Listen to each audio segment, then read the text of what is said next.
Hello, and welcome to The Authentic Voice, a space for women ready to own their strength, find their voice, and rewrite their stories. I'm your host, Melissa Ann Palmer, women's fiction author and clinical social worker. Whether you're here for a deep dive into mental health, personal growth, or our monthly journaling series, I'm so glad you're joining me today to explore what it means to live and write with heart.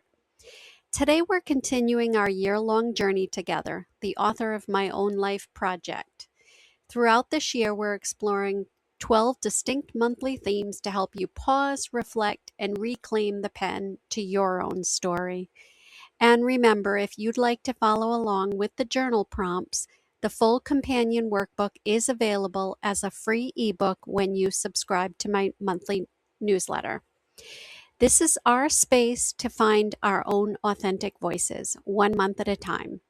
Today's reflection is about identifying the inherited limiting beliefs that are no longer yours to carry.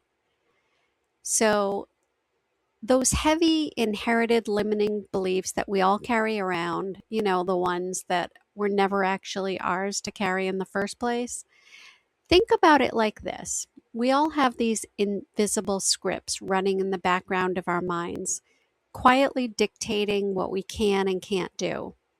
They usually sound like, I'm not the kind of person who, or I shouldn't want more than what I have, or I'm being selfish. The tricky part about a limiting belief is that we don't experience it just as a random thought. We experience it as a hard fact. So we treat these old thoughts like the laws of physics, totally unchangeable. But if you look a little closer, most of them started out as safety mechanisms. At some point in your life, staying small or keeping quiet was how you stayed safe.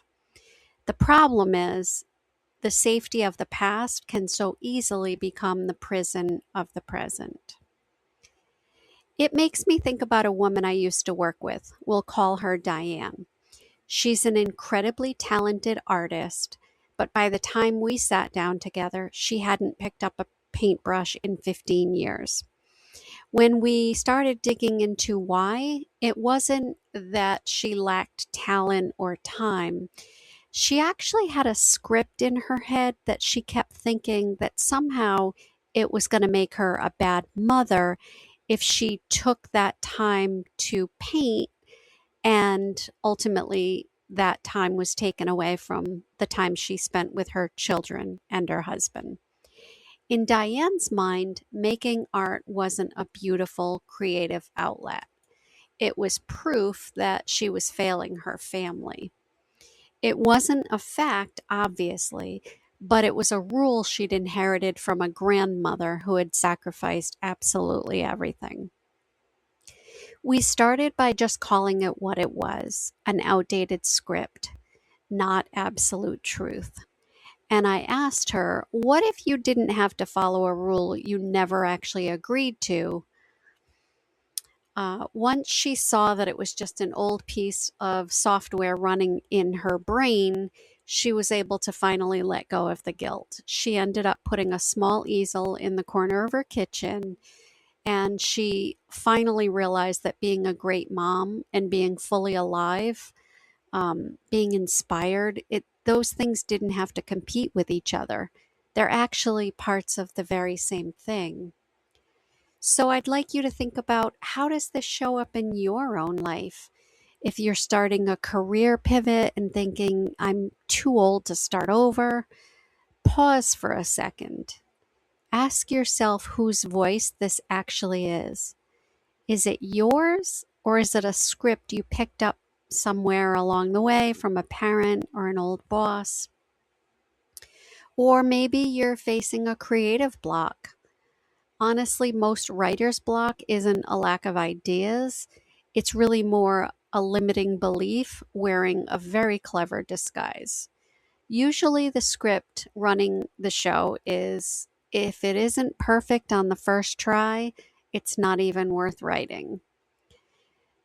If you take anything away from our chat today, let it be this. So many of the walls holding us back are just old safety rules that we've outgrown. The second you realize a belief is just a thought and not a fact, you get to pick up the pen and start rewriting the script. What's a script you're ready to stop carrying? Before you go, I want to leave you with this week's permission slip. Permission to ignore the rules that I never agreed to. You can find a digital copy of that ticket and all the links in the show notes. If you want to become the author of your own life, subscribe to join our community and get your own free ebook. All subscribers receive a link to my ebook, The Author of My Own Life, which contains 365 journal prompts that will guide you through a year-long journey of self-discovery and intention. I'm Melissa Ann Palmer, and remember, your voice is the most authentic thing you own. I'll see you next time.